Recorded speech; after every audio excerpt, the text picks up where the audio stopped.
décidé de lancer une grande souscription publique Avec le concours de Culturomania. pour le rachat populaire d'une des plus belles œuvres de notre patrimoine national. Une magnifique cette percée du XVIIIe siècle qui va nous présenter Marie-Josée.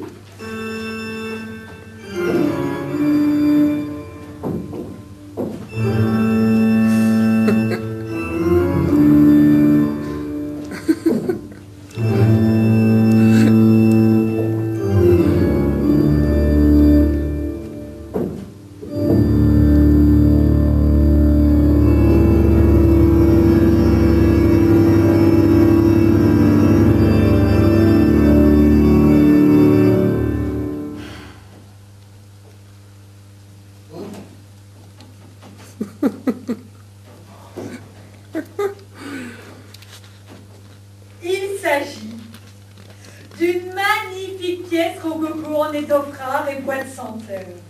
On relèvera le caractère emblématique de certains ornements employés, la mitre du sommet, le chasuble de la ceinture. Les montants en balustre, opposés par la base, se terminent en crosses épiscopales dans lesquelles s'embrèvent des accotoirs prolongés par les joues qui rejoignent l'aplomb des pieds postérieurs en bronze. Le cintre bas, cantonné d'acrotère, couronne le dossier en acajou. Des chanfreinages régulièrement espacés animent le bipède antérieur. Le coussin dorsal est attribué à pourçois. Les accoutoirs à lebrun, la ceinture à le bas et l'ensemble à boule. C'est vraiment une très belle pièce. On prétend même que le pape Pie VII, fort constipé, il dicta le concordat de Fontainebleau en 1813. Sans blague. Puisqu'on vous le dit. Elle est estimée aujourd'hui à 3000 francs. Mazette. Sans compter les frais de notaire, d'assurance, de restauration et de transport. Oh, donc ça. Mais puisqu'on vous le dit, C'est vraiment une très belle pièce. qui risque fort, si l'on y prend garde, de quitter définitivement le territoire national dans les jours qui viennent. Oh, quelle horreur. Et c'est pourquoi j'engage le public à se mobiliser massivement pour cette cause nationale. Car les acquéreurs potentiels sont extrêmement nombreux, vous savez. Oui, mais enfin, je suppose qu'il désire conserver l'anonymat. On sait bien d'où viennent les coups. Ce sont toujours les mêmes. Le Clinton-Cheer Citadel, Ah non, non, non, le non, Tokyo, non, non, Izu, Atom, non, Kubutsukan, non, non, non, c'est- le Moyen-Orient, rien. et bien sûr, le Saint-Siège. Marie-Josée. Le Saint-Siège. Vous pouvez envoyer vos dons à la mairie de Cuculan dont l'adresse figure au bas de votre écran, espace culturel. Ou téléphoner au 222 22 22 ou tapez sur votre Minitel 3615 Culturomania, code GOMO. Voilà. Merci beaucoup, Marie-Josée. Voilà. En attendant vos appels, nous allons nous regarder un petit reportage rétrospectif sur ce 22e festival de Cuculaon qui, je crois, comme vous allez constater, ne manquera pas d'intérêt. À tout de suite. Pendant la vie, avec beaucoup de choses. T'as pas oublié les rillettes? Eh non. Oui, quand même. C'est incroyable. Mais il paraît que ça vaut le coup, dis donc. Tu te rends compte? 12 heures de spectacle interrompu, ça constitue quand même une sacrée performance. Oh, Ça, l'après du calmo. quoi? Le type en maillot de bain, ce serait pas Alain Delon par hasard? Mais non, mais depuis 2 jours, tu vois Alain Delon partout. Je t'assure, je les regarde.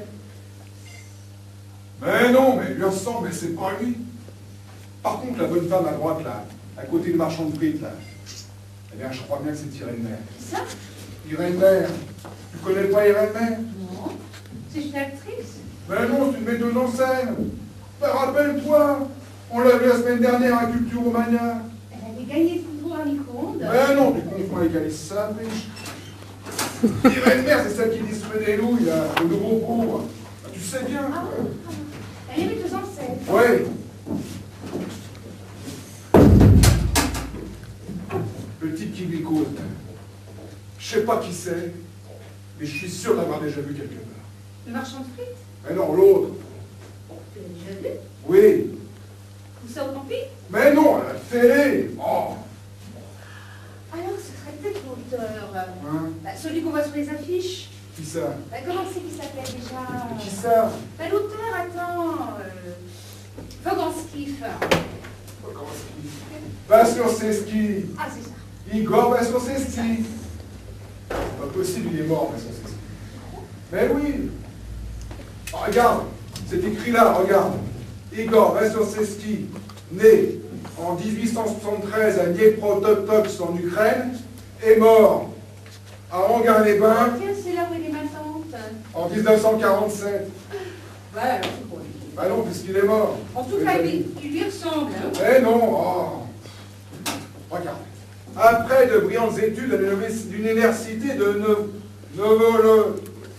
Novorossiysk,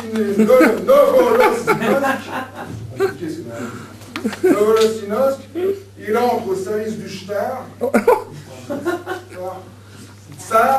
comme contrôleur des services impériaux et commence à écrire pour le théâtre. Ces pièces ne seront jamais jouées de son vivant et il meurt fou dans l'indifférence. Le pauvre. On compte comme Van Gogh. Il est mort dans l'indifférence, mon gars? Ouais. Et son vivant en plus est complètement fauché, dans la misère. Quel Ah oui, je pense bien. Quand tu sais combien ça vaut aujourd'hui les tableaux de Van Gogh, plusieurs centaines de millions de dollars. Eh oui, oui. Ah mais c'est fou. Vraiment, hein. Ah! Mais faites attention, madame! Vous pouvez même marcher sur le pied! Comment elle s'exposer cette planèche? Ouais, laisse tomber, Yvette, les gens sont un peu nerveux, c'est normal. Je trouve normal qu'on écrase les orteils. Hein. Mais non. Ah. Oh non, mais ce serait plus possible Quoi? de mourir inconnu. C'est vrai que moi, avec les médias, ça se saurait qu'on est inconnu. Sauf qu'on est déjà mort, évidemment. Finalement, c'est pas vite. Hein. Ouais. On a bien fait de laisser les mots m'amener. Oui. Oh! Oh! La passoire! Quoi? Je l'ai oublié! Ah, c'est malin, hein? Mais c'est pas grave, tant pis, bah, on boira du café. Quelle chaleur. Hein. Ouais. Enfin, je pensais pas qu'il y aurait autant de monde. Ah non. On se rapproche quand même. Ouais, mine de rien, ouais, on se rapproche. Allez. Tu as les réservations? Réservation? Ouais, bien sûr. Attends. Oh. Je comprends pas.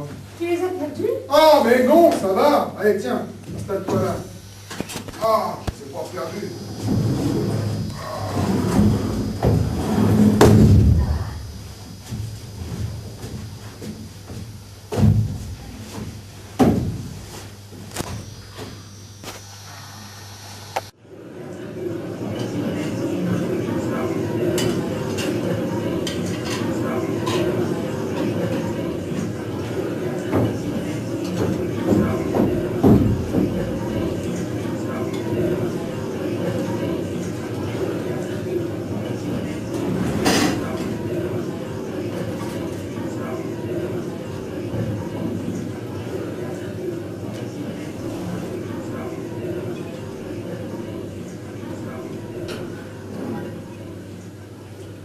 Natacha Ronron.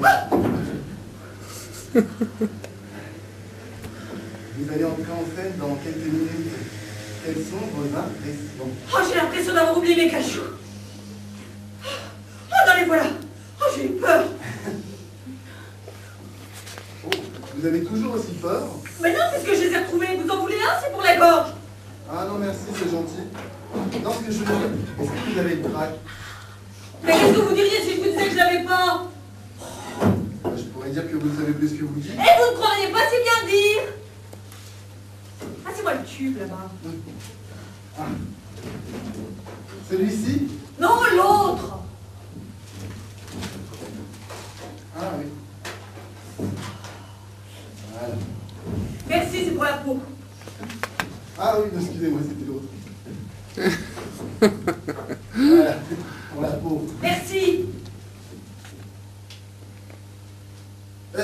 12 heures de spectacle, c'est quand même une sacrée performance, hein? Oh, vous savez, c'est une question d'habitude, hein. Et puis, je ne suis pas tout le temps sur scène, il faut bien que je puisse m'isoler de temps en temps pour faire pipi, par exemple. À votre avis, c'est mieux comme ça?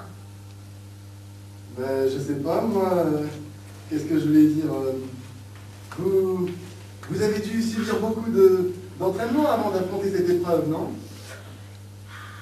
Parfaitement. Nous avons suivi un entraînement intensif de 3 semaines, plus un stage de 15 jours et 2 jours de rééducation. Yoga, course à pied, littérature comparée, vocalisme, phonétique, slave, piscine, piano et karaté. Pas de régime particulier? Si, escalope de dinde, la sauce tomate, charlotte aux fraises et jus de citron. Ah bah vous êtes la fin prête, soit vous êtes plus prête, soit vous êtes... Oh, au lieu de bégayer des bêtises comme ça, passez-moi le flacon rose là-bas. Oh. J'ai dit le rose, pas le vert.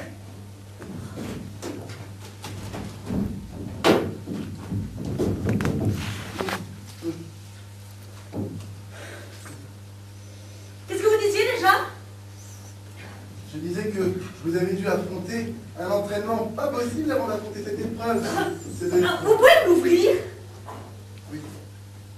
Oui, si je m'endors sur scène au moment où je suis censée danser la polka, le rythme sera rompu et le charme aussi. D'ailleurs, c'est très fragile ces choses-là. Croyez-en mon expérience. Merci. Quelle heure est-il? Zut, déjà? Ça y est? Oh, je trouve qu'on casse tellement de choses dans cette pièce que ce n'est pas la peine d'en rajouter. Et vous cassez quoi exactement? Tout sauf des briques. C'est-à-dire? On casse beaucoup de chaises, c'est très spectaculaire, vous verrez. Ça casse complètement les idées que les gens ont sur le théâtre. S'ils en ont d'ailleurs, car les gens ont peu d'idées, surtout sur le théâtre.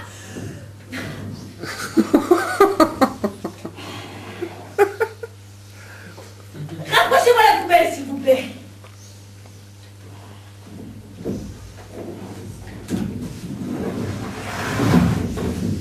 Merci. Enfin, c'est très spectaculaire, très moderne. Oui, mais à part les chaises et les idées, vous cassez bien autre chose. Oui, bien sûr, on se casse la figure.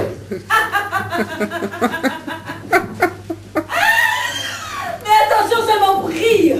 Sinon moi, je me casse. Ah, c'est donc une comédie. Une comédie?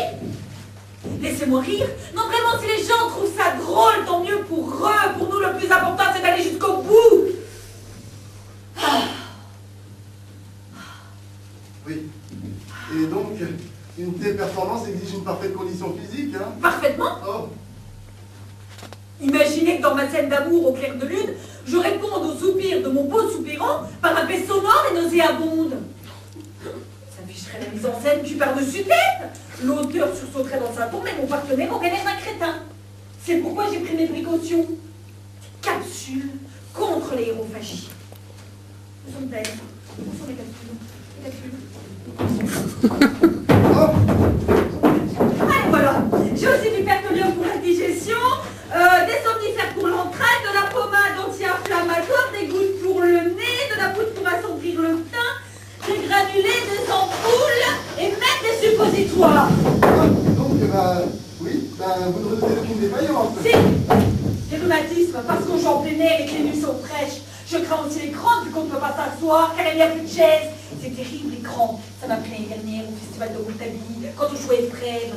Vous vous souvenez? Oui, oui. Et malgré tout, vous tiendrez le coup? J'essaierai. Oh.